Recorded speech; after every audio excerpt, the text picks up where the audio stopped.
Ayun, isang mapagpalang araw po sa ating lahat. Magandang umaga po, gabi, or hapon kung anong oras nyo man po mapanood itong ating 40 days prayer and fasting for the nation. Ayun nga po, tayo nga po muli ay nasa ikatatlong tatlong yugto na po ng ating 40 days prayer and fasting for the nation. At meron po tayong temang ang aking nakamamanghat kakaibang karanasan sa kabutihan at katapatan ng Lord sa aking buhay. Ayan po, napakarami po tayong mga karanasan po na kung saan ipinamalas ng Panginoon ang kanyang nakamamanghat matinding kabutihan para sa atin. Pero bago ko po testify yung aking mga experiences about sa goodness ng Lord, faithfulness sa akin, tayo po muna ay simulan natin yung ating gawain sa pananalangin. Yes, hallelujah Father God, Holy Spirit Lord, maraming salamat Lord sa bawat araw po Lord God na kami po ay inyong ginagabayan Lord God, at naging tapat po kayo sa amin Lord God, naging provider po namin and healer Lord God sa kung ano po ang aming mga nararanasan Lord God, either physically or mentally Lord God. Ikaw ang nagre-restore Lord God ng aming strength Lord God kung kami man po ay nakakaramdam ng mga pagod sa lahat-lahat ng aming ginagawa Lord God, responsibilities Lord God, sa mga pag-aaral po Lord God, sa mga nagtatrabaho Lord, ikaw po mag-ingat Lord God, gawin din po sa aming mga families Lord God na malalayo po sa amin Lord God. I-guide mo po ang bawat isa Lord God, at sa gabi pong ito bilang magbabahagi po ng inyong salita at ang goodness po sa aking buhay Lord God, i-guide mo lamang po ako Lord God, na naway i-lead mo po ang bawat isa Lord God, na mabless din po sila Lord God sa mga mababahagi ko po Lord God ng goodness mo tungkol sa aking buhay Lord God. Nawa Lord God, ikaw Lord God at ang iyong kabutihan lamang po ang may taas Lord God sa gabi pong ito as I share my testimony Lord God tungkol sa iyong matinding kabutihan Lord God at nakamamanghang ginawa mo tungkol sa aking buhay Lord. Maraming salamat po muli Lord God sa gabi pong ito at sa mga oras pong ito. Ikaw po muli ang may taas Lord God, at ganoon din po i-bless mo po ang bawat isang nakikinig at nanonood po ng aming prayer and fasting Lord God. Maraming salamat po sa pangalan ng iyong anak Jesus. Amen. Ayun nga po, sa totoo lang napakarami po, 'di ba po? Sa ating lahat napakarami pong goodness at kakaibang karanasan tungkol sa kabutihan ng Lord sa ating buhay. Pero nung naisip ko po yung about sa tema po natin, ang naano ko lang po is iaano ko na lang siya lahat. Why not ikwento ko po kung paano yung goodness talaga totally ng Lord. Ikwento ko po yung dating ako at hanggang sa nakilala ng Panginoon hanggang ngayon sa present po. Yun po matinding testimony po kasi para po dito storytelling po muna ng aking buhay. Before po, muli po pala papakilala po ako sa inyo. Ako po si Brother Christopher Lagura mula sa CLF Navotas. Hello po. Naway nasa maayos po kayong kalagayan at yun po maayos ang inyong mga buhay. May mga problem po tayo, patuloy lang po tayo na kumapit po sa ating Panginoon, at naway sa pamagitan po ng mga ganito ating gawain ay napapalakas po natin yung kalooban ng bawat isa, lalo na po yung mga kapatiran po natin na nakakaranas po ng hindi magagandang pangyayari or hindi sila maayos sa mga oras po na ito. Gawin din po kung may mga tao po sa paligid ninyo at nalalaman niyo po na mayroong mga problems, I encourage po everyone na i-pray po natin po sila. Amen po ba? I-pray lang po natin palagi yung mga kakilala po natin sa means po na yun ay nagiging blessing po tayo sa kanila, at na-extend po natin yung love ng Lord sa pamagitan po ng mga buhay po natin, patuloy po natin paggamit sa pag-reach out po sa iba po, sa pagtulong. Ayun nga po, ikwento ko lang po, before ang life ko, before up to present, siguro may mga mamimiss lang po, sobrang haba, pero yung mga ma-recall ka lang po is yun nga po, yung mga ikwento ko po dito sa ating 40 days prayer fasting tonight po. Ayun nga po, kadakilaan ng Lord sa buhay ko, ang kanyang kabutihan ay sobra-sobra po. Ano ko lang po, igagawin ko pong short. Ang buhay ko before compared sa ngayon ay ako mismo nakakapansin, at siguro yung mga kaibigan ko pinakamalapit sa akin na nakakasama ko pa rin hanggang ngayon, sila rin po makaka-witness po nung kung paano nga ba kabuti ang Panginoon, kung paano niya ako binago mula noon hanggang ngayon. So ko po sana yung mga present kong mga pangyayari sa buhay ko yung iyan dito. Pero syempre, mas maganda po makilala po natin yung bawat isa. Kaya ang akin pong ilalahad po sa gabing ito para naway maging encouragement din, kalakas sa bawat isa, is yung life ko na po mula noon hanggang ngayon. Before po, nung di pa ako Christian, kwento ko na po paano pala na-invite nila ng mga masisipag po na youth leaders dito po sa sa CLF Navotas po. Sila Ate May, Ate Lisa, si Bane, at yung isa pa po naming classmate na youth din po nung time na yon. Yung ginagawa po nila is campus ministry po, kung saan nagpupunta po sila sa mga schools kung nasaan yung mga youth po nila, tapos yung mga reach out po nila yung mga kaklase or kaibigan po nung youths po na nasa church po nila, which is yung mga kaibigan nga po namin that time na sila Vanessa Perez at si Obli. Yun po, noong time po na yun, tatlo po kami magkakaibigan, hindi lang po ako, bali masasama po sila dito sa story po natin tonight. Meron po ako mga kaibigan, sila po sina Brother Miko din po na nandito sa CLF Navotas, at si Brother Roland. Sabay-sabay po nila kami na-invite noon at na-reach out po dahil sa gawain po nila na campus youth ministry po.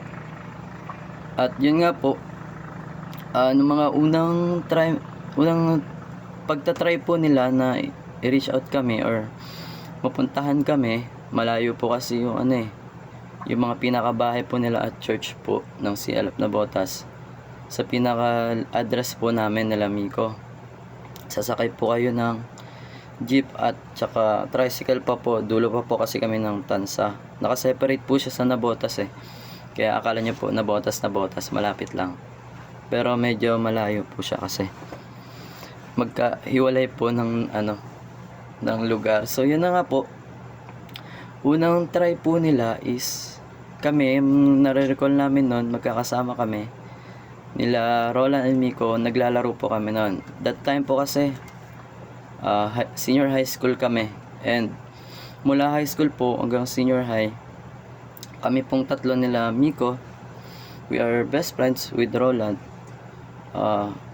Meron po kaming hilig talaga or addiction po, which is yung paglalaro po ng mga computer games.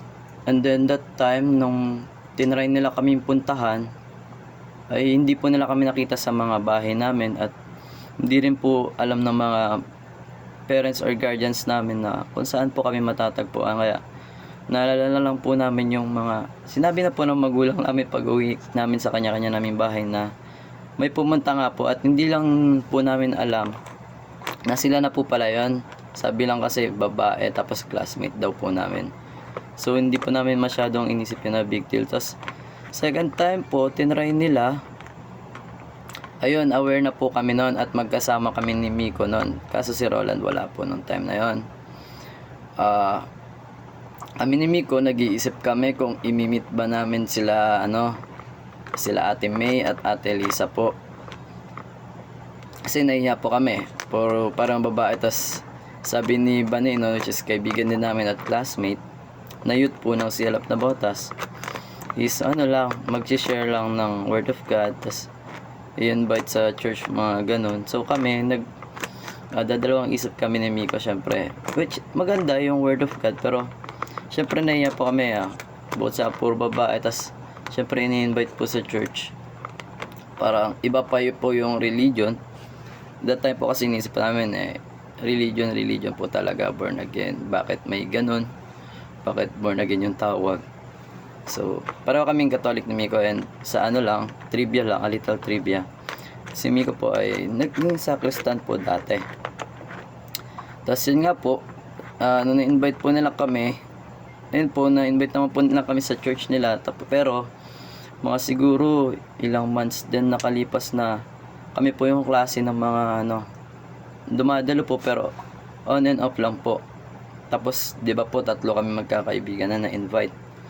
So, ang nangyayari, pag merong isang di-discourage, like tinamad po or hindi pinayagan ng magulang na umattend sa gawain or mismong Sunday service, nagdadalawang isip na po kami na na rin yung iba na di-discourage na rin na wag na umattend.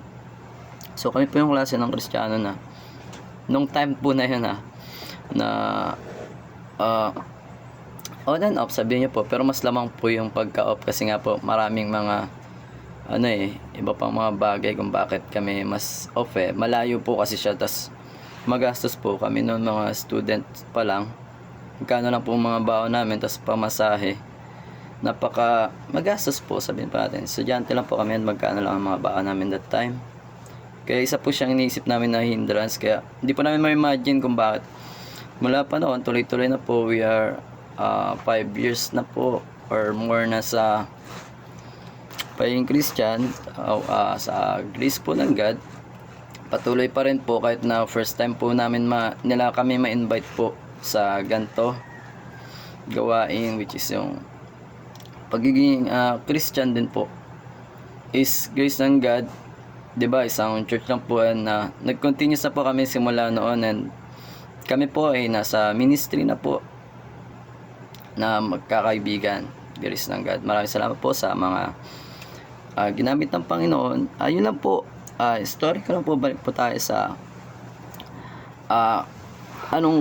matinding kabutihan ang ginawa ng Panginoon na sobrang nakakamangha talaga, which is sa akin po, personality ko kasi before, nung hindi pa ako Christian, is sobra akong introvert po. Hanggang ngayon pa rin naman siguro po, mix na ng pagka introvert tsaka extrovert. Pero dati talaga hindi ako makausap, lalo kung hindi mo unahan na makipag-usap sa akin, hindi ka makikipag-reach out sa akin. Kahit naman hanggang ngayon,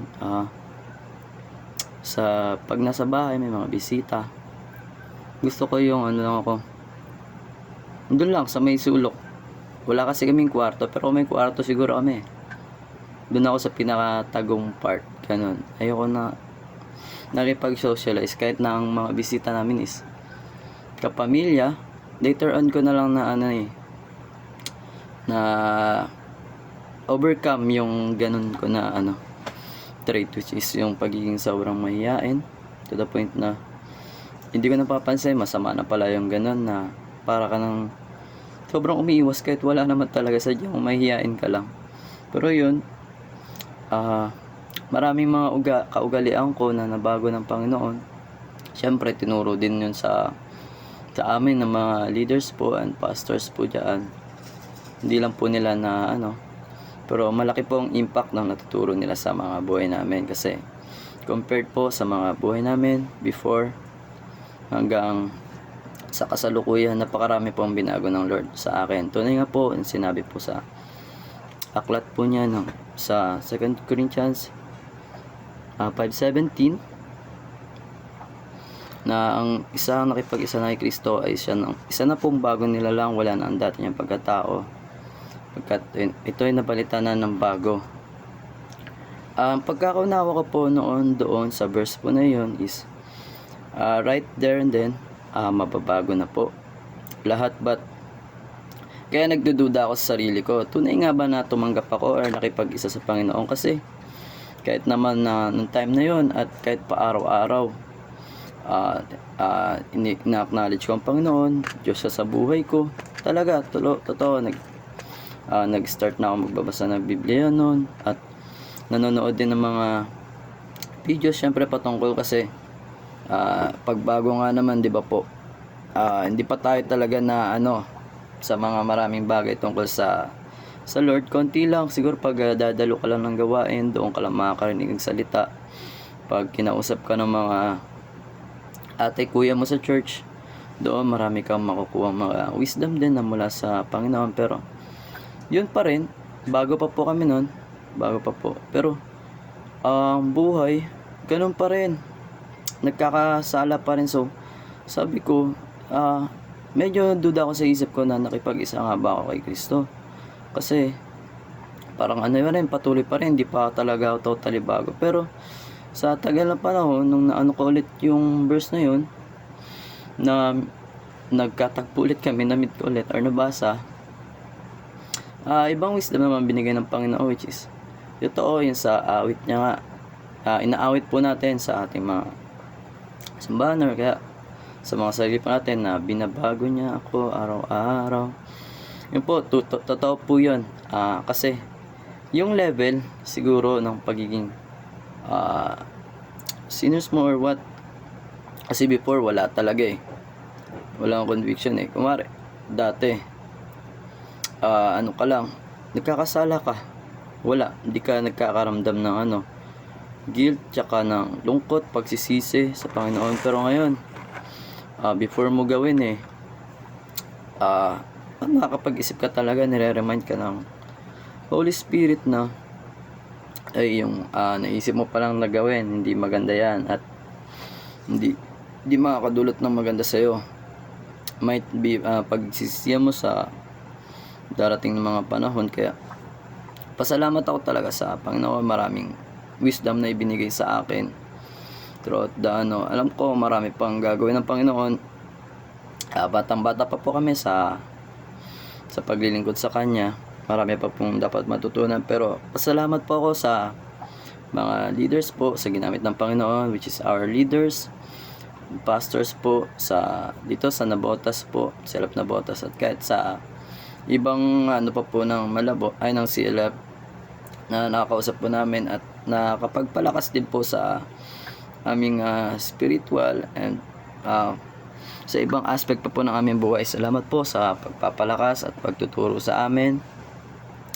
And meron lang po problems din. Meron po ako kasi na-meet na isang rin, saying siguro, pero biblical din naman at nag-a-apply din sa buhay ko at sa buhay ng bawat isa. Ito nga po yung nabasa ko na the greater the problems will become the greater the testimony someday o pagdating ng araw. Kasi maging ito yung nag-remind sa akin or sa ating lahat na magalak tayo kung tayo sinusubok ng Panginoon, maliit o malaki. Kasi kung mas malaki nga daw yung mga napagdadaanan mo na pagsubok, is mas magiging malakas ka, mas nai-endure mo ng maayos yung mga problems pa na darating sa mga susunod na panahon. And pinaka-importante, yung naging karanasan mo noon ay pwedeng magamit mo pampalakas sa iyong kapwa, pang encouragement sa iyong kapwa. Diba po, iti-testimony mo. Marami po kasi akong naririnig sa pulpit, hindi na lang po sa akin, napakarami po sa ibang tao, either sa live po sa church, sa actual po na church, or sa mga napapanood ko sa mga videos sa mga big church, mega church. Kapag nagte-testimony po yung mga tao, grabe yung pinagdadaanan nila, doon po sobrang nabibless din po ako. Syempre noong una, marami pong way na paano tayo binibless at pinaparanas ng Panginoon na bless tayo sa music. At isa po sa pinaka sobrang sa akin is yung word ng Panginoon na binabahagi po syempre sa harapan po sa tuwing may gawain, and yan pong mga testimonies po ng lalo na po yung mga tao po or lingkod niya na may mga naranasan po na mga mabibigat talagang problema. Sobrang patotoo po yun na kung gaano nga po katindi yung mga kabigat, yung mga pagdaanan mo, hindi naman po pinahintulot ng Panginoon yun na ibigay sa iyo ng walang purpose para lang panghinaan ka o sumuko. Hindi po ang Diyos yun. Kaaway po yun, ang diablo po yun ang nagbibigay ng mga pagsusubok sa atin, pero ang inaalaw lang po ng Panginoon ay yung mga kakayanin lang po natin. Gaya nga po sa story po, di ba, ni Job. And then dito naman po tayo, different seasons, He has a greater purpose and plan for our lives. Totoo po ito. Bawat isa, diba po, may kanya-kanya tayong buhay. So, meron din tayo syempre kanya-kanyang timeline or seasons. Sa mga personal, ako, syempre duman tayo sa maraming seasons. Bukod sa sarili personal is yung individual, sa ibang tao, iba-iba tayong seasons. Diba? Season ng pagiging estudyante, seasons ng pagtatrabaho, season ng pagiging magulang, pag-aalaga ng mga anak, pagiging lola-lola, pagiging guardian. Yun po. At ang season ko po kasi today, dahil po sa season ko po ngayon, fresh graduate po kasi, pero ano pa ba, last year pa po ako graduate July. Pero up until now is wala pa po akong naging work talaga po, yung work as in andito lang po ako sa bahay.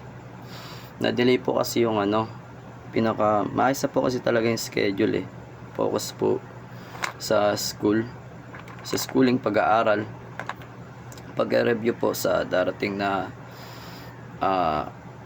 board exam. Marami po akong gustong i-take talaga na mga board exam po para magkaroon po ng maraming license or panggamit po ng eligibilities sa pag-apply po, kasi I'm a graduate po ng Bachelor of Science in Criminology, and alam naman po natin, or ako po personally, mga bandang second year college pa lang ako, aware na po ako na kukonti po ang job opportunities po, lalo na sa mga graduates po ng course po kagaya na sa akin.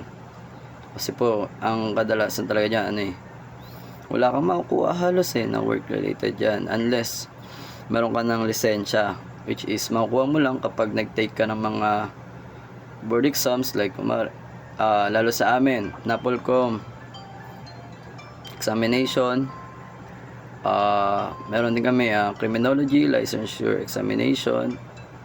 At ako po, gusto ko pong kunin or maging career someday is yung pagbubombero, at kailangan po dun is civil service na license, or yung sa fire officer examination passer po dapat. So yun po, na naranasan ko na ang season iba-iba po. Tinuturuan po ako ng Panginoon may mga times na lately, past few months, tagal din, ilang buwan na rin kasi, diba, magwa 1 year na sa darating na July, pero ang mga kasabayan kong graduates, mga kasama ko rin na youths, kasabayan kaedaran ko na youths dyan po sa aming church, at mga iba pa, kaibigan, kaklaseng dati ng high school and senior high, nakikita ko na sa lahat sila halos nagwo-work na, halos lahat talaga.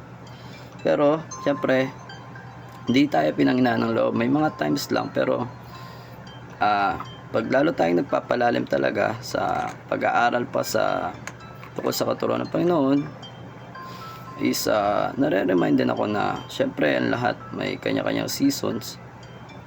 And ito, may tinuturo ding lesson sa akin ng Panginoon, kasi before ako yung tao na napaka-impatient. May mga groupings, like mga groupings, group projects, di ba po, nagmi-meet po lalo ng mga elementary or high school. Sobrang naiinis ako sa mga kasamahan ko Pag nalilate sila, lalo yung mga lagpas 30 minutes na sa sinabing call time, ewan ko po, sobrang mainisin ako pag pag nalilate po talaga, hindi nasusunod yung oras. Pero kaya ang ginagawa ko, magagantihan ko sila sa mga susunod na panahon. Ganyan pala, nalilate kayo, dililitan ko rin kasi nga matindi yung hindi ko kayang magantay ng matagal, lalo pag mga ganon. Masyado ako sa time ko, pero minsan naman yung time ko pinapabayaan ko lang, parang nasasayang lang din pag ako personally. Pero pag may involved na ibang tao, gusto ko yung time kung ano talaga sinabi, masusunod po siya. Kaya masasabi kong napaka-impatient ko talaga dati, pero ito ang important na lesson, napaka-importante, malaki talaga din impact nito sa akin. Lalo totoo talaga kapag ganito ang time namin. Marami po mga seniors pa namin, nakikita ko talaga ganun din, hindi pa rin sila wala pa sa working stage, kasi nga iba din talaga yung namin either kukuha ka sa ibang unrelated na mga job opportunities, mga trabaho. Pero ang kadalasan na may nakukuha sa amin is yung mga may mga connections or kakilala. Pero syempre, na perks na nila yun, marami silang kakilala. Kaya tayo naman din, patuloy lang manalig sa Panginoon kahit iba-iba. Meron, 'di ba, sabi nga nila, mas maraming opportunities kapag naka-graduate ka. Pero hindi rin po natin masasabi marami. Iba-iba nga po kasi talaga seasons. Merong mga hindi naman naka-graduate pero maayos pa rin ang buhay, nakakapagtrabaho ng magagandang trabaho, good salary. Pero syempre, patuloy nga tinuturuan tayo ng Panginoon, lalo na ako personally, na maging tapat lang. Siyempre, na-realize ko rin na this time ay mas naging focus ako sa mga tinuturo niya sa akin, pinapaalala niya sa akin, which is yung sa ministry niya nga muna habang hindi pa ako nabibisi. Kasi kung ang career talaga na related sa pinag-aralan ko is, I think darating talaga ako sa point na magiging busy, di ba po, kasi ang mga trabaho ng bombero or police is napaka busy po. So kung yung mismong gawain, lalo po may ministry ka po, possible po talaga na siguro makakapagpahinga ka talaga sa ministry mo. Lalo po praise and worship po kami member, and kabutihan pa rin po ng Panginoon, patuloy niya po pinapagamit pa po habang wala pa po training pa po sa church namin. And yung kasi may timeline kasi ang bawat isa. Patuloy ko lang yun na nire-remind ng Panginoon, may timeline po ang bawat isa. Kung ikaw man po ngayon ay single pa at ilang taong ka na, huwag ka masyadong mabother or sobra mabalisa. Kasi malay mo, kung may makilala ka, kasi 'di ba, yung tao lang pala na yun is hindi rin pala makakabuti sa'yo, masasaktan ka lang din. Mas okay na rin na single ka pero masaya at nagsiserve sa Panginoon. Malay mo kasi yung mamit mong tao na pinilit mo lang is mapalayo ka pa pala nun sa Panginoon, 'di ba? And meron pa sa mga seasons ng ibang tao na saan kinakapos po sila financially. Normal po kasi yun lahat ng tao naranasan yung seasons na yun. Even yung mga mayayaman, karanas din sila ng kapos. So it's a matter of point of view.